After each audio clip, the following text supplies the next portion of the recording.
রাজধানীর বনানীতে প্রাইমেশিয়া বিশ্ববিদ্যালয়ের শিক্ষার্থী জাহিদুল ইসলাম পারভেজ হত্যাকাণ্ডের ঘটনায় আলোচিত দুই তরুণীকে আটক করেছে পুলিশ। আটককৃতরা ইউনিভার্সিটি অব স্কলার্সের ব্যবসায় প্রশাসন ও ইংরেজি বিভাগের শিক্ষার্থী।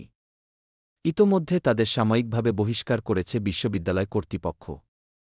কাশ্মীর সীমান্তে ভারত ও পাকিস্তান সেনাদের মধ্যে গোলাগুলির ঘটনা ঘটেছে বৃহস্পতিবার ২-৪ এপ্রিল রাতে। ভারতীয় সামরিক সূত্র জানায়, জম্মু ও কাশ্মীরের নিয়ন্ত্রণ রেখা বরাবর পাকিস্তানি সেনারা ভারতীয় চৌকিতে গুলি চালালে ভারতও পাল্টা জবাব দেয়।